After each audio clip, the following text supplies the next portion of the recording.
પાદરાના Gambhira bridge પરથી હવે છેક લટકતું ટેન્કર ઉતારાશે અને આધુનિક ટેકનોલોજીના ઉપયોગથી આ ટેન્કર ઉતારવામાં આવશે. ટેન્કરને ઉતારવા માટે એરલિફ્ટિંગ રોલર બેગનો એ ઉપયોગ થઈ રહ્યો છે અને ટેન્કર નીચે રોલર બેગ મૂકીને ટેન્કરને બ્રિજના લેવલની એ સમતલ કરાશે. ટેન્કર બ્રિજ સમતલ થતા સ્ટ્રેન જેકથી ટેન્કરને ખેંચવામાં આવશે. 900 મીટર કેબલથી ટેન્કરને બ્રિજના છેડેથી ખેંચવામાં આવશે. તો સમગ્ર ઓપરેશનમાં કોઈ પણ જાતના વિદેશી એન્જિનિયરની મદદ નથી લેવામાં આવી. 50 વ્યક્તિની ટીમ એ ટેન્કરને નીચે ઉતારવામાં કામે લાગી છે અને સમગ્ર ઓપરેશનને મરીન્સ ઇમરજન્સી રિસ્પોન્સ ટીમ અંજામ આપી રહી છે. તમામ અત્યારે 50 વ્યક્તિઓ અત્યારે આખી એ ટીમ એ ટેન્કરને નીચે ઉતારવા માટે જોતરાઈ છે અને ખૂબ આધુનિક ટેકનોલોજીનો ઉપયોગ કરવામાં આવશે.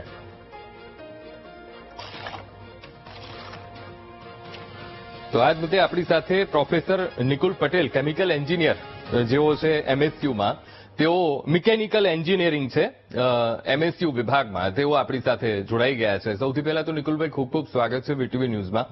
હવે પાદરાનો આ ગંભીરા બ્રિજ અને હવે છેક આ ટેન્કર ઉતારવાની પ્રક્રિયા હાથ ધરવામાં આવશે અને મરીન્સ રિસ્પોન્સની આખી જે ટીમ છે એ ટીમ તેમાં જોતરાઈ છે. ખાસ કરીને આધુનિક ટેકનોલોજીનો એ ઉપયોગ કરવામાં આવે છે. ખાસ તો આ જે ટેકનોલોજી છે એને આપની પાસેથી સમજવી છે. આ ટેન્કરને ઉતારવા માટે ખાસ તો એર લિફ્ટિંગ રોલર બેગ તેનો ઉપયોગ થવાનો છે. આ છે શું? સૌથી પહેલા તો એ સમજવું છે.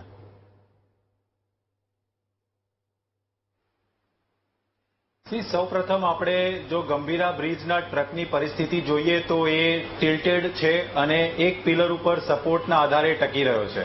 હવે આ ટ્રકને જ્યારે આપણે સમતલ સરફેસ ઉપર, એટલે કે જે બ્રિજ તૂટ્યો નથી એના પર લાવવો હોય તો ડેફિનેટલી એને લિફ્ટ કરવો પડે અને લિફ્ટ કરવા માટે આ જે એર બેગ્સ જે છે એ ડેફિનેટલી મરીન એન્જિનિયરિંગ, તમે જે કહી રહ્યા છો એ સાચી વાત છે. મરીન એન્જિનિયરિંગમાં જ્યારે મોટી શિપ્સ એટલે કે મોટી બોટ જે હોય એને જ્યારે ડોકયાર્ડમાંથી તમારે પાણીની અંદર જ્યારે ટ્રાન્સફર કરવાની હોય તો એ એર લિફ્ટ બલૂનથી એને લિફ્ટ કરી અને એને પુશરથી ધક્કો મારીને પાણીમાં ટ્રાન્સફર કરવામાં આવે છે.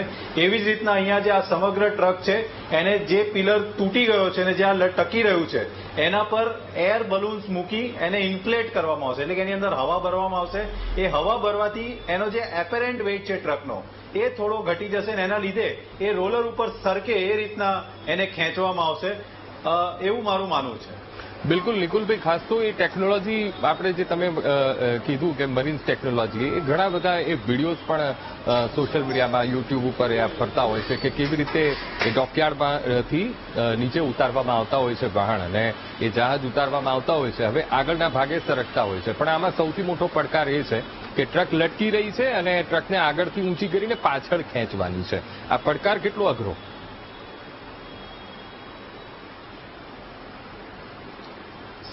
પડકાર એટલે અઘરો છે કારણ કે જ્યાં મરીન એન્જિનિયરિંગમાં તમારી પાસે પુશર્સ હોય છે અને ત્યાં એક ફિક્સ્ડ ડિસ્ટન્સ હોય છે, પરંતુ અહીંયા તમે જોઈ શકો છો કે બ્રિજ ઉપર કોઈ પણ જાતના ક્રેન લવાશે નહીં, એટલે એને ડિસ્ટન્સથી પુલ કરવું પડશે ને જ્યારે એને ખેંચવાનો પ્રયત્ન કરવામાં આવશે તો ડેફિનેટલી વાઇબ્રેશન્સ ટ્રક જે લટકેલી પરિસ્થિતિમાં છે એમાં થશે, કારણ કે લગભગ 80% જેટલો ટ્રક જે છે બ્રિજની નીચે લટકેલો છે. હવે આ જે બ્રિજ જે પિલર ઉપર ટ્રક ટકેલો છે એના બી સ્ટ્રક્ચરલ સ્ટેબિલિટી કેટલા સક્ષમ છે એ એક સમજવાનો પ્રયત્ન કરવો પડશે, કારણ કે જ્યારે બલૂન ઇન્ફ્લેટ કરીશું તો ત્યારે બી ટ્રકના વજનના લીધે બલૂનની અંદર વાઇબ્રેશન્સ આવી શકે છે. તો જેટલું કહેવામાં આવી રહ્યું છે સહેલું છે એટલું આ કોન્સેપ્ટ સહેલો નથી, પરંતુ એક પ્રયત્ન થઈ રહ્યો છે, કારણ કે આ ટ્રક કેટલા સમયથી બ્રિજ ઉપર લટકેલી પરિસ્થિતિમાં આપણને જોવા મળી રહ્યો છે.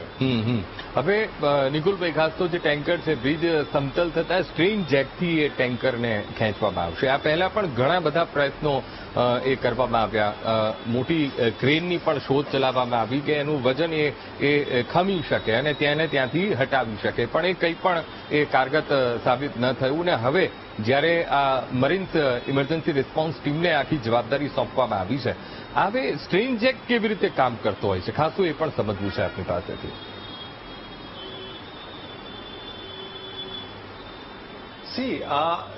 જ્યારે બી તમે કોઈ જેકની વાત કરો તો એ જેક બેઝિકલી લિફ્ટ કરવા માટે હોય છે, અને ધારો કે સમજી લો કે અહીંયા આપણે મિકેનિકલ જેકનો ઉપયોગ નહીં કરી શકીએ. કારણ કે તમે મિકેનિકલનો જેકનો ઉપયોગ કરશો તો તમારે ત્યાં સ્ટેબલ પ્લેટફોર્મ બનાવવું પડે અને એને લિફ્ટ કરવું પડે. પરંતુ અહીંયા જે એર બલૂન્સ એટલે કે હવાનો એક એન્વાયરમેન્ટ ક્રિએટ કરવામાં આવે બલૂનના માધ્યમથી, જેથી જે ટ્રક છે એ થોડો ઉચકાય અને એને જે અત્યારે બ્રિજ તૂટ્યો નથી એના સમતલ લાવવાનો પ્રયત્ન કરવામાં આવશે અને ત્યાર પછી એને પુલર સ્ટ્રિંગથી એટલે કે જે તમે તાર જે કહો છો એનાથી ખેંચવાનો પ્રયત્ન કરવામાં આવશે. એટલે એવું કહેવાય કે એક જાતનો હવાનો એક જેક બનાવવામાં આવશે જે કોમ્પ્રેસ્ડ પ્રેશરાઇઝ્ડ એર એ બલૂનની અંદર ભરવામાં આવશે અને એના લીધે જે પ્લેટફોર્મ ઉપર અત્યારે ટકેલો છે એ અને ટ્રકની વચ્ચે એક હવાનું દબાણવાળું એક એન્વાયરમેન્ટ ક્રિએટ કરવામાં આવશે. પરંતુ આ બધાની વચ્ચે ચેલેન્જીસ એ જ છે કે જે પિલર હાલ તૂટેલી હાલતમાં છે એના સ્ટ્રક્ચરલ સ્ટેબિલિટી અને એમાં કોઈ વાઇબ્રેશન થવાથી કોઈ પણ જાતના ઇનસ્ટેબિલિટી ના ક્રિએટ થાય એની તકેદારી ખૂબ રાખવી પડશે. બિલકુલ, અને ખાસ તો ધરાતલ પર પરિસ્થિતિ એવી છે કે ટ્રક લટકી રહ્યો છે, એક સ્ટ્રક્ચર તો નીચે છે અને કદાચ એ અડીને જ રહ્યું છે.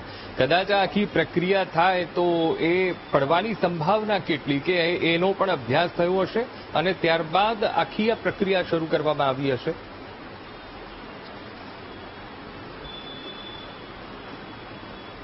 જ્યારે તમે કોઈ એજન્સીને મરીન રિસ્પોન્સ ટીમને આપ્યું છે કામ તો ડેફિનેટલી મને વિશ્વાસ છે કે સ્ટ્રક્ચરલ એન્જિનિયર્સ અને રોડ બિલ્ડિંગ વિભાગના એન્જિનિયર્સ આ સમગ્ર જે પિલર્સ ઉપર ટ્રક ટકેલો છે એના સ્ટ્રક્ચરલ સ્ટેબિલિટી એનાલિસિસ કર્યા હશે અને ત્યાર પછી જ આ બલૂનના ટેકનોલોજીનો ઉપયોગ માટે એ શું કહેવાય કે નક્કી કરવામાં આવ્યો છે.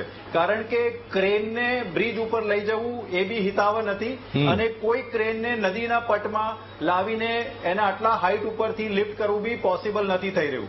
તો મને એવું વિશ્વાસ છે કે એ જે તૂટેલો પિલર છે જેના પર ટ્રક અત્યારે અડીને ઉભો છે એનો સ્ટેબિલિટી ખૂબ ઇમ્પોર્ટન્ટ છે. જો એનો અભ્યાસ કર્યો હશે તો સારી વસ્તુ છે. જો એનો અભ્યાસ ન થયો હોય ને કદાચ વાઇબ્રેશન્સ કે ટ્રકના હલન ડોલનના લીધે, કારણ કે તમે જ્યારે હવાનો એક એન્વાયરમેન્ટ ક્રિએટ કરો છો ને જ્યારે ખેંચવાનો પ્રયત્ન કરો છો તો એ ટ્રક જે છે એ જે 80% લટકેલો છે એ ડેફિનેટલી વાઇબ્રેટ થવાનો છે અને એ વાઇબ્રેશનના જે પલ્સેશન છે એ કોઈ રેઝોનન્ટ ફ્રીક્વન્સી સુધી ના પહોંચવા જોઈએ તો જ આ બ્રિજના જે તૂટેલો પિલર જે છે એના સ્ટેબિલિટી રહેશે. બિલકુલ બિલકુલ નિકુલભાઈ, આપ અમારી સાથે જોડાયા, ખૂબ સરસ માહિતી આપી, એ બદલ આપનો ખૂબ ખૂબ આભાર.